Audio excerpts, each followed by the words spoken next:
Hello everyone, NCERT class 10th में आप सबका स्वागत है। आज प्रश्नावली 1.3 का प्रश्न क्रमांक 1 हल करेंगे। चलिए देख लेते हैं क्या दिया गया है। सिद्ध कीजिए कि √5 एक अपरिमेय संख्या है। हमको सिद्ध करना है रूट एक अपरिमेय संख्या है, लेकिन यहाँ पे अपरिमेय संख्या सिद्ध करने के लिए दिया गया है हो तो इसका उल्टा मानेंगे। यहाँ पे लिखेंगे माना कि √5 एक परिमेय संख्या है। मान लेंगे यहाँ पे रूट एक परिमेय संख्या है, क्योंकि अगर सिद्ध करने के लिए हमें अपरिमेय संख्या दिया गया हो तो हमको उल्टा मानना है। लिखेंगे यहाँ पे माना कि √5 एक परिमेय संख्या है। यहाँ पे लिख लेते हैं हम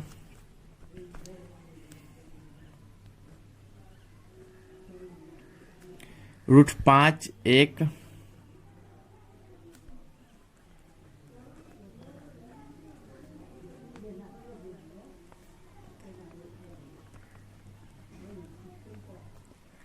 √5 एक परिमेय संख्या है। तो परिमेय संख्या तो P/Q के रूप में होता है। तो यहाँ पे लिखेंगे नीचे में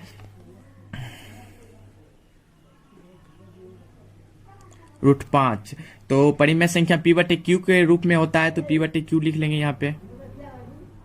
और P/Q लिखेंगे तो यहाँ पे बगल में लिख देंगे जहां P और Q सअवाज्य पूर्णांक हैं और P बराबर 0 नहीं है। तो यहाँ पे लिख लेते हैं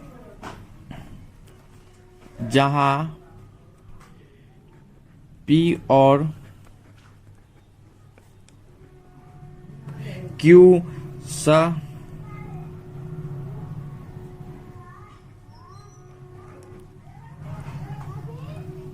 सअवाज्य पूर्णांक हैं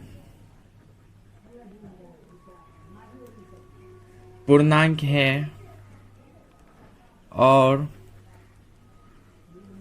Q बराबर 0 नहीं है। Q बराबर 0 नहीं है। यहाँ पे लिख लेना है Q बराबर 0 नहीं है। तो हम बता देते हैं सअवाज्य का क्या मतलब होता है। सअवाज्य का मतलब होता है, रफ में हम बता देते हैं, सअवाज्य का मतलब होता है जैसे यहाँ पे P/Q के रूप में, जैसे यहाँ पे लिख देते हैं हम 9/3 यहाँ 3 3 9 3 एकम 3, ये 3 एकम 3 लिख दिए हैं। तो यहाँ पे ये स्वयं और एक के अलावा स्वयं और एक ही से कटेगा। ये 3 एक और स्वयं खुद से या फिर एक से कटेगा। ये भी सेम टू सेम है, एक से या खुद से कटेगा। जैसे यहाँ पे ले लेते हैं 12/4, तो यहाँ पे हो गया 4 तिया 12 एकम 1। यहाँ भी सेम है, तो यहाँ भी 3 से स्वयं से कटेगा और 1 से कटेगा। तो सरल भाषा में हम बता देते होगा ऐसे, जैसे P/Q यहाँ पे है तो P/Q 1 से कटेगा या फिर ये खुद से कटेगा, 1 से कटेगा या खुद से कटेगा। सअवाज्य का मतलब यही होता है, 1 से कटेगा या फिर स्वयं से कटेगा। चलिए अब आगे का प्रोसेस करते हैं। चलिए यहाँ पे है, लिख लेते दोनों पक्षों का वर्ग करने पे, ये दोनों पक्षों का वर्ग करने पे, तो यहाँ पे लिखेंगे पे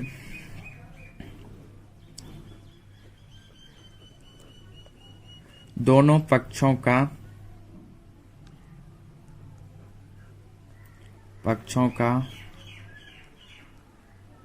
वर्ग करने पर, दोनों पक्षों का वर्ग करने पे, तो यहाँ पे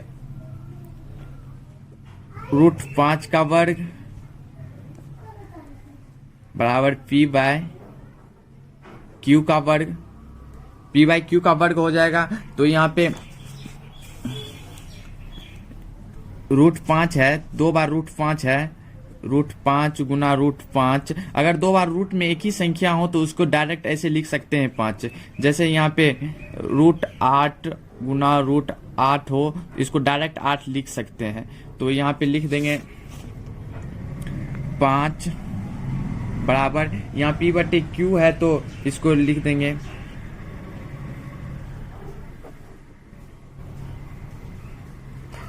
P का वर्ग और Q का वर्ग यहाँ पे लिख दिए हैं। तो अब यहाँ पे नीचे में कुछ नहीं है, तो 1 लिख लेंगे नीचे में। अब तिर्यक गुना कर देंगे, तो तिर्यक गुना कर देंगे तो आ जाएगा 5Q का वर्ग बराबर इधर इससे करेंगे 1 से, तो पी का वर्ग, तो ये गुना कर देंगे, इसको समीकरण 1 मान लेंगे, इसको समीकरण 1 मान लेंगे। तो उसके बाद यहाँ पे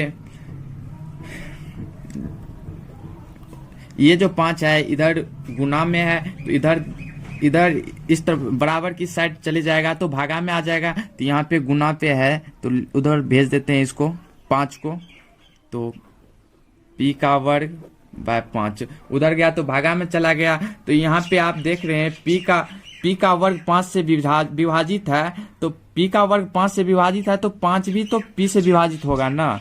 अगर वर्ग विभाजित होगा तो 5 भी विभाजित होगा। रफ में बता देते हैं कैसे, जैसे यहाँ पे दिया गया है, तो अगर 4 का वर्ग 2, अगर 2 से उसका वर्ग विभाजित है तो 4 भी उससे विभाजित हो जाएगा। जैसे यहाँ पे है 25 का वर्ग 5, तो वर्ग विभाजित होगा तो ई भी विभाजित होगा ही। अगर 25 का वर्ग विभाजित हो जाएगा तो 25 भी विभाजित हो जाएगा। तो यहाँ पे स्थिति 1 देके लिख लेंगे, स्थिति 1 देके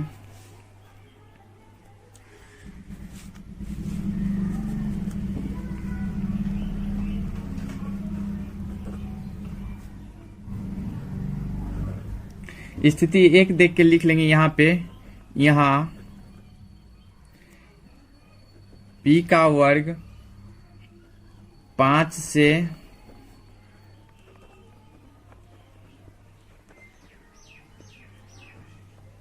विभाजित है तो पी भी 5 से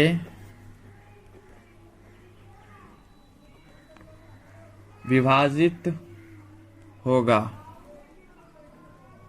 पी भी विभाजित होगा, तब पी का गुणनखंड, तब पी का गुणनखंड 5 होगा, पी का गुणनखंड 5 होगा। तो हम यहाँ पे फिर से समझा देते हैं, जैसे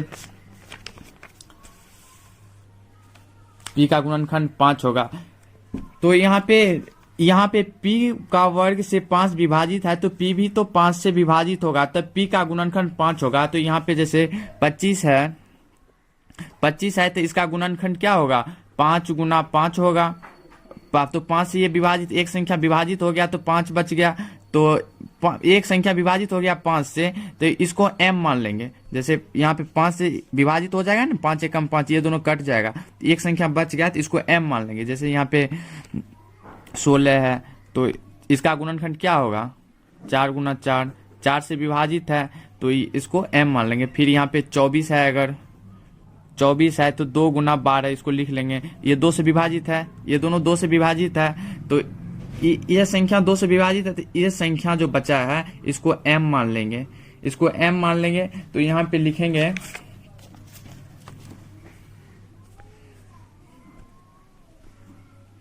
ये जो p है, यहाँ पे समीकरण, यहाँ पे आ जाएगा 5m आ जाएगा, यहाँ पे तो आ जाएगा 5m ने, 5 से विभाजित है तो 5m आ जाएगा। तो यहाँ पे लिखेंगे p का मान समीकरण 1 में रखने पे, p का मान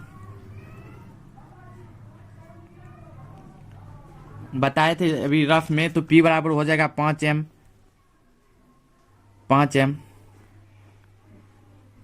p बराबर हो गया 5m। तो यहाँ पे लिखेंगे p का मान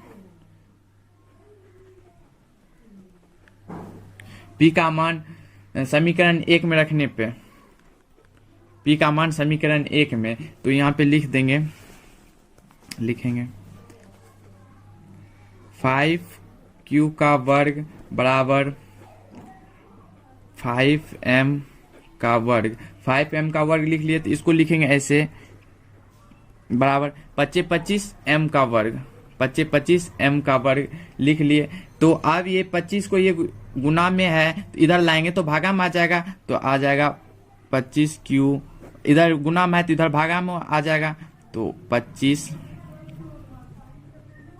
mq, तो 5 कम 5 25 कट गया, तो q का वर्ग क्यू का वर्ग बटा 5 बराबर m का वर्ग। तो q का वर्ग और बटा 5 का, यहाँ पर भी तो q का वर्ग अगर विभाजित हो तो q भी तो विभाजित होगा 5 से ना। अगर वर्ग विभाजित हो तो q भी तो होगा 5 से विभाजित। तो यहाँ पे लिखेंगे स्थिति 2।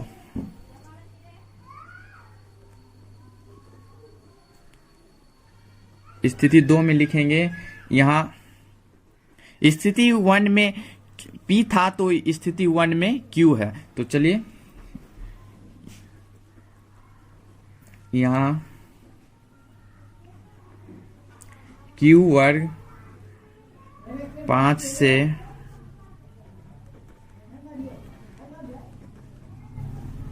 से विभाजित है तब P भी 5 से विभाजित होगा। विभाजित होगा तो यहाँ पे क्या कर रहे थे ऊपर में, यहाँ पे P बाई क्यू, जहाँ √5 को परिमेय संख्या माने तो परिमेय संख्या P बाई क्यू के रूप में होता है, जो एक और स्वयं के अलावा किसी दूसरे एक और स्वयं के अलावा ही कटता है। जैसे उसको एक काट सकता है या फिर स्वयं खुद से कट सकता है। तो सहभाज का मतलब यही होता है। तो ये सहभाज है, ये एक और स्वयं के अलावा नहीं कटता है, तो यहाँ 5 से कटता है। 5 से कटता है तो ये परिमेय संख्या नहीं है, ये परिमेय संख्या नहीं है, ये एक अपरिमेय संख्या है।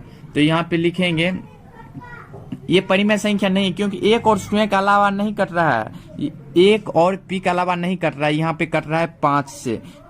P और Q 5 से विभाजित हो रहा है तो 5 से कट रहा है, तो ये एक परिमेय संख्या नहीं है, क्योंकि यहाँ पे स्वयं और एक से नहीं कट रहा है। तो यहाँ पे लिखेंगे स्थिति, यहाँ P² 5 से कट रहा है और यहाँ पे स्थिति 2 में P वर्ग 5 से कट रहा है। तो P बाई क्यू 5 से कट रहा है, तो यहाँ पे एक और स्वयं के अलावा नहीं कट रहा है, तो यहाँ लिखेंगे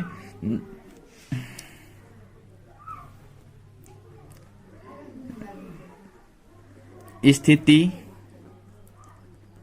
1 और 2 से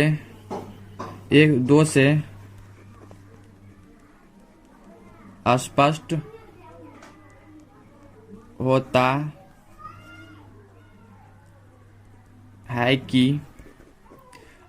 होता है कि P बाई क्यू एक परिमेय संख्या नहीं है, तब √5 एक अपरिमेय संख्या है। √1 अपरिमेय संख्या है, क्योंकि यहाँ √5 एक परिमेय संख्या नहीं है, तो √5 एक अपरिमेय संख्या ही होगा। तो चलिए, थैंक्स फॉर वॉचिंग वीडियो।